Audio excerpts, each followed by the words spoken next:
What's up, y'all? I'm making another damn video or whatever. Now, I put it like this or whatever. When it comes down to, the landscape of sports now, you know what I'm saying?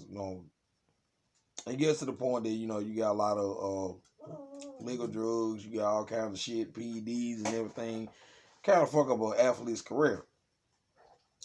Now I put it like this or whatever. I ain't gotta be technical. I know I ain't gotta be technical about it. You know what I'm saying? Guys like Barry Bonds and stuff with baseball and Big Baby Miller of kickboxing and boxing. Let me see. What is that boy name? That Joe Jones of UFC. He was on that shit too. You know, PDs and stuff. Now I put it like this or whatever. It got to the point that a lot of people take this shit and fuck around and still have a career. I put it like this. Steroids kind of what I'm saying. Them roids and other growth hormones or whatever. That shit kills. Think about it. You can be in a fight with somebody and they take this shit. You know what I'm saying? That's a trip to the hospital. Sometimes it's a trip to the morgue. Depends on who you fight.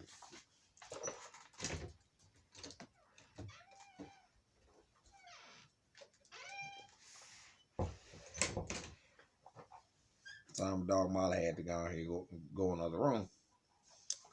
But you have to look at it this way or whatever. That shit dangerous, man. And I'm saying? No matter what sport you in, you can be in professional wrestling. That shit is dangerous. Somebody can pretty much have a match with you or whatever and start working with you and almost drop somebody on their head and literally paralyze them. Because I have seen this shit happen before or whatever. I don't know if D'Lo Brown was on PEDs at the time, but I remember him picking up draws, giving him a turnbuckle power bomb. His neck snapped into the turnbuckle, and draws are paralyzed from the neck from the neck down. He was paralyzed, and that fucked his career up. Big Baby Miller, what I'm saying? He's another one. You know what I'm saying? He got popped with PEDs, 2 times in a row. He literally is banned from boxing for 2 years. He can't fight until 2020. 2020.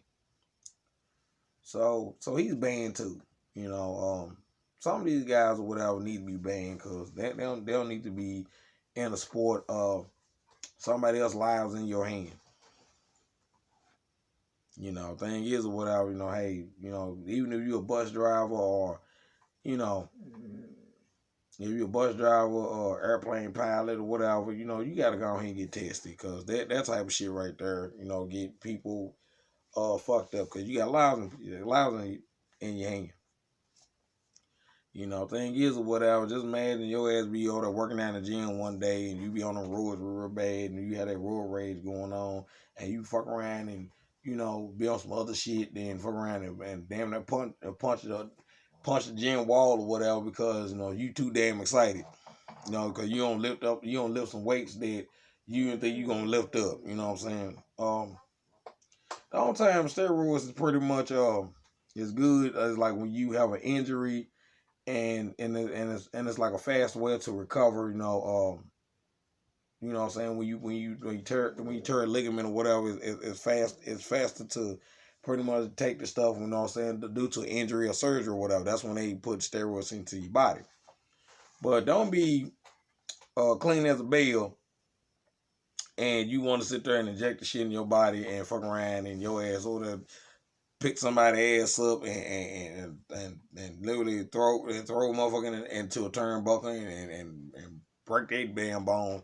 Then next thing you know, one of the fans get up or whatever, you pick up a goddamn hammer and slap the fuck out of a fan and your ass in jail and your ass can fuck around getting fired for Vince McMahon and you ain't got no job no more. So, shit can be out of hand at times.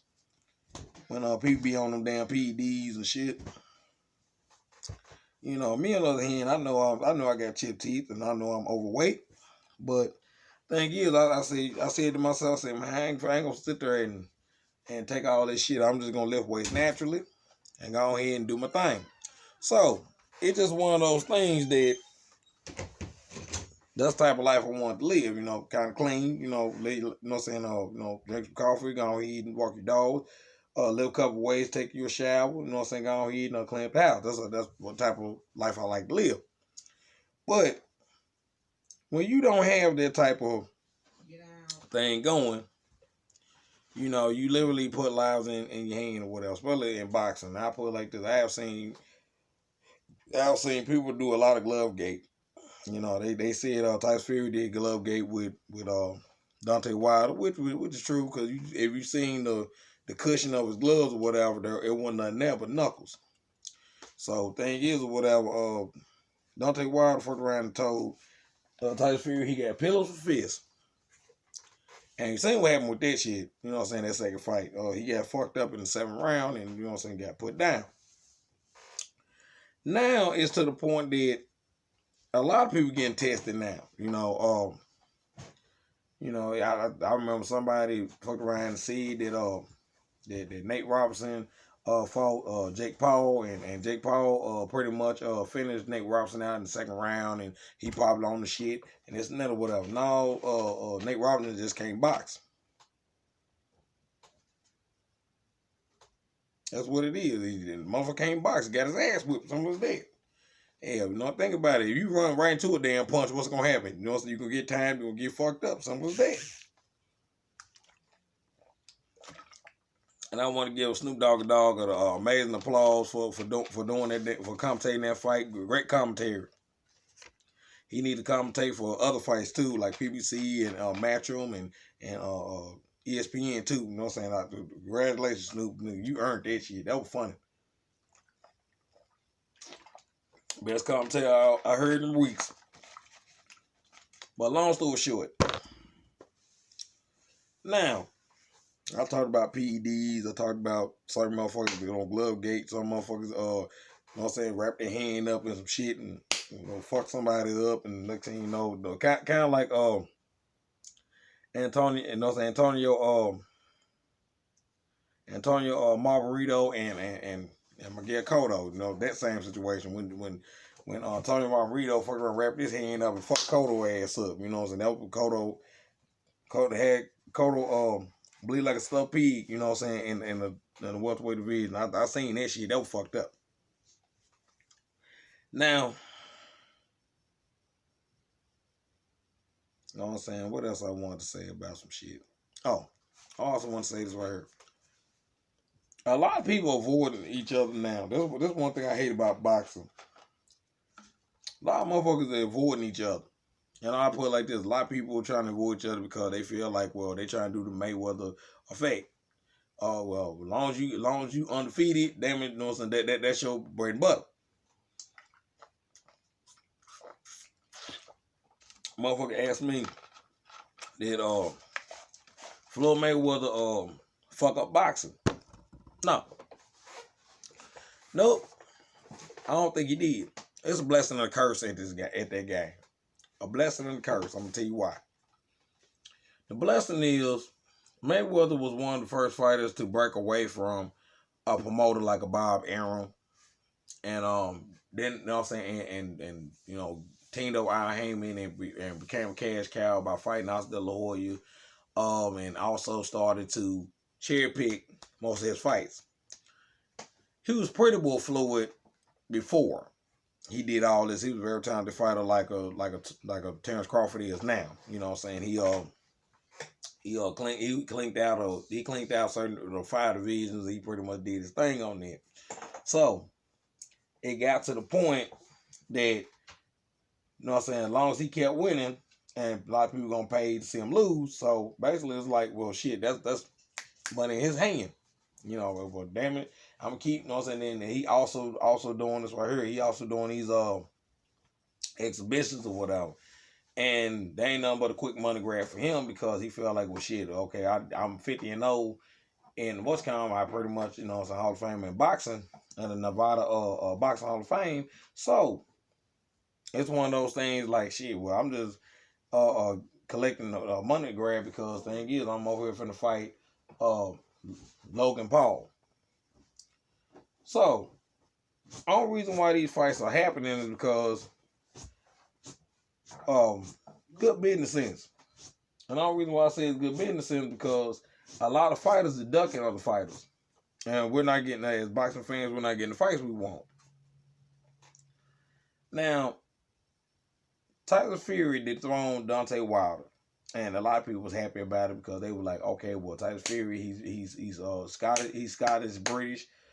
He's from Great Britain. Damn it, we're gonna go ahead and see Undisputed. You know, we're gonna think about it. You know, we ain't seen the Undisputed fight since Lennox Lewis.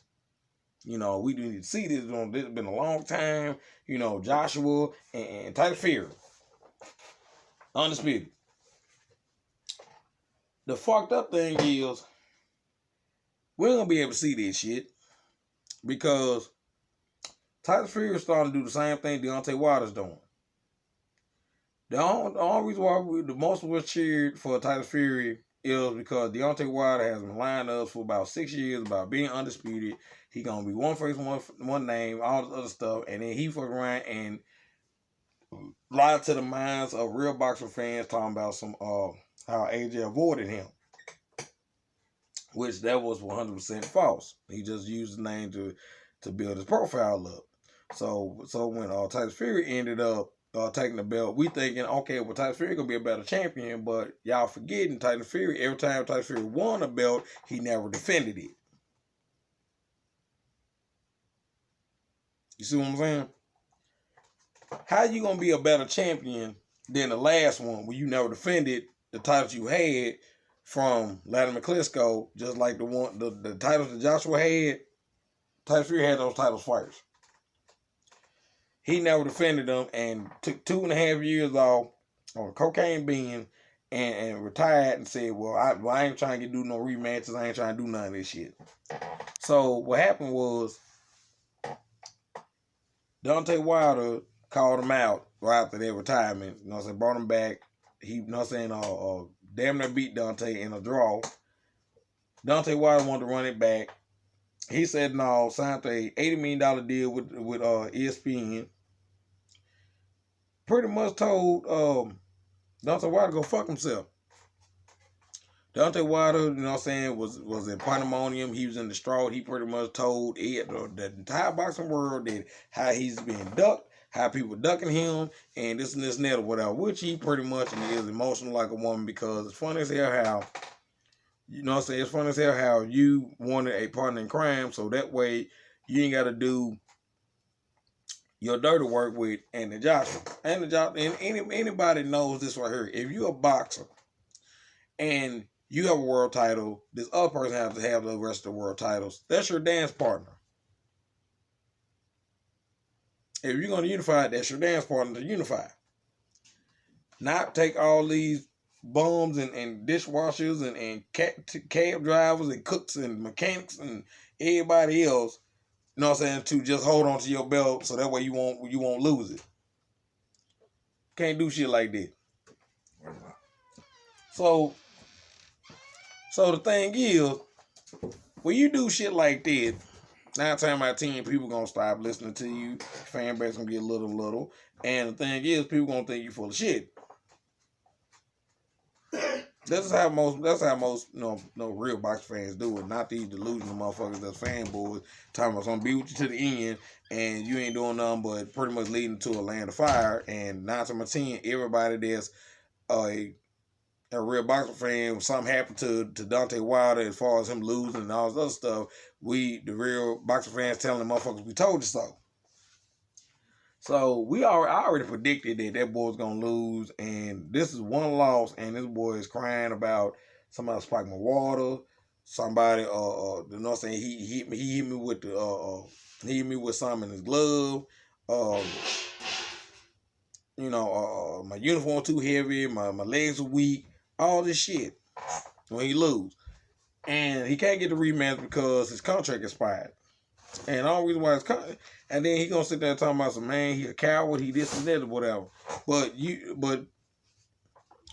gonna sit there and say this shit on YouTube and say, hey, well, I could have made more money fighting Anthony Joshua. And after all the shit you just said about Anthony Joshua ducking you, it hunted you, and you pretty much told the entire world that's on YouTube, that's on the news, that, oh, I was lying the entire time. So, I don't know what to tell you guys. That's your boy.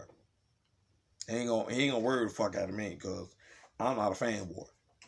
It's been Tommy Hill, and off.